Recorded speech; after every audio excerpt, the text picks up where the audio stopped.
भगवद गीता का अध्याय 15 श्लोक 1 से 10 तक। श्री भगवान उवाच ऊर्ध्वमूलमधशाखमश्वत् प्राहुर्व्ययम् छन्दांसि यस्य पर्णानि यस्तम वेद स वेदवित् अधश्चोर्ध्वं प्रसृतस्य शाखा गुण प्रवृद्धा विषय प्रवाला अधश्च मूलानुस्ततानि कर्मानुबंधीनि मनुष्यलोके न रूपमस्य तथोपलभ्यते नान्तो न चादिन च संप्रतिष्ठा अश्वत्थमेन सुविरुमूलरस्मगशस्त्रेण दृढ छित्त्वा ततः पदम तत्परिमार्गित्वं यस्मिक्ता न निवर्तन्ति भूयः तमेव चाद्यं पुरुष प्रपद्ये यतः प्रवृत्ते प्रसृता पुराणी निर्माण मोहा जित्संगदोषर अध्यात्म नित्या विनिवृत्ति कामा द्वन्वैर विमुक्ता सुखदुएक्संगीय ऋगछन्ति मुग्धा पद्मवीर्यं तत् न तद्भास्यते सूर्यो न शशांको न पावकः यद्गत्वा न निवर्तन्ते तद्धाम परमम्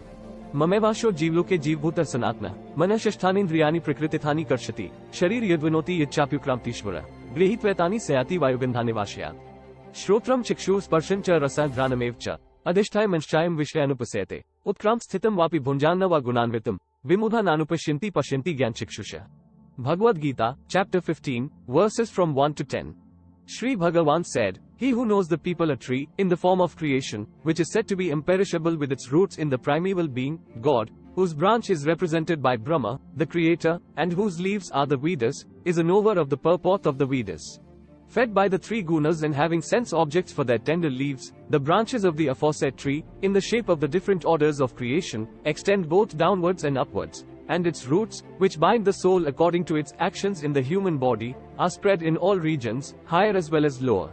The nature of this tree of creation does not on mature thought turn out what it is represented to be, for it has neither beginning nor end, nor even stability.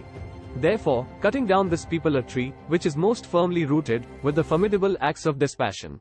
Thereafter a man should diligently seek for that supreme state, viz., God, having attained which they return no more to this world, and having fully resolved that he stands dedicated to that primeval being, God Narayana, himself, from whom the flow of this beginningless creation has progressed, he should dwell and meditate on him. They who are free from pride and delusion, who have conquered the evil of attachment, and are constantly abiding in God, whose cravings have altogether ceased and who are completely immune to all pairs of opposites going by the names of pleasure and pain, and are undeluded, attain that supreme immortal state. Neither the sun nor the moon nor fire can illumine that supreme self-effulgent state, attaining which they never return to this world. That is my supreme abode.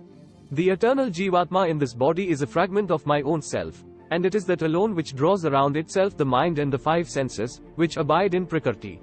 Even as the wind wafts scents from their seat, so, too, the Jivatma, which is the controller of the body etc., taking the mind and the senses from the body which it leaves behind, forthwith migrates to the body which it acquires. It is while dwelling in the senses of hearing, sight, touch, taste and smell, as well as in the mind, that this Jivatma enjoys the objects of senses.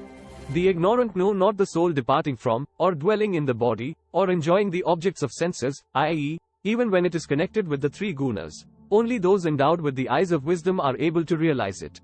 Shri भगवान बोले आदिपुरुष परमेश्वर रूप मूल वाले और ब्रह्मारूप मुख्य शाखा वाले जिस संसार रूप पीपल के वृक्ष को अविनाशी कहते हैं, तथा वेद जिसके पत्ते कहे गए हैं उस संसार रूप वृक्ष को जो पुरुष मूल सहित तत्व से जानता है, वह वेद के तात्पर्य को जानने वाला है। उस संसार वृक्ष की तीनों गुणों रूप जल के द्वारा बड़ी हुई एवं विषय भोग रूप कोम्पलों वाली देव, मनुष्य और तिर्यक आदि योनि रूप शाखाएं नीचे और ऊपर सर्वत्र फैली हुई हैं तथा मनुष्य लोक में कर्मों के अनुसार बांधने वाली अहंता ममता और वासना रूप जड़ें भी नीचे और ऊपर सभी लोकों में व्याप्त हो रही है। इस संसार वृक्ष का स्वरूप जैसा कहा है वैसा यहाँ विचार काल में नहीं पाया जाता, क्योंकि न तो इसका आदि है और न अंत है तथा न इसकी अच्छी प्रकार से स्थिति ही है। इसलिए इस अहंता, ममता और वासनारूप अति दृढ़ मूलों वाले संसार रूप पीपल के वृक्ष को दृढ़ वैराग्य रूप शस्त्र द्वारा काटकर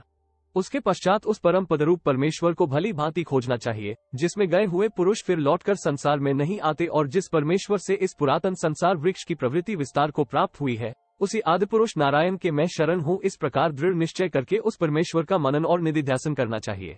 जिसका मान और मोह नष्ट हो गया है, जिन्होंने आसक्ति रूप दोष को जीत लिया है, जिनकी परमात्मा स्वरूप में नित्य स्थिति है और जिनकी कामनाएं पूर्ण रूप से नष्ट हो गई है, वे सुख दुख नामक द्वंद्वों से विमुक्त ज्ञानीजन उस अविनाशी परम पद को प्राप्त होते हैं।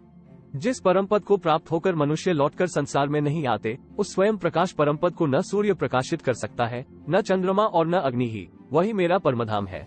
इस देह में ये सनातन जीवात्मा मेरा ही अंश है और वही इन प्रकृति में स्थित मन और पांचों इंद्रियों को आकर्षण करता है।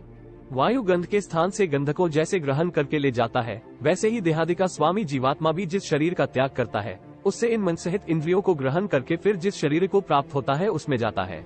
ये जीवात्मा श्रोत्र, चक्षु और त्वचा को तथा रसना, घ्राण और मन को आश्रय करके अर्थात इन सब के सहारे से ही विषयों का सेवन करता है।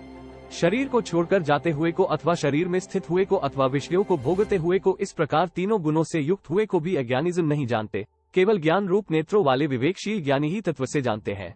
इससे आगे के श्लोक अगले भाग में। अगर वीडियो अच्छी लगी तो कमेंट में लिखना जय Shri Krishna. Thanks for watching, like share and subscribe.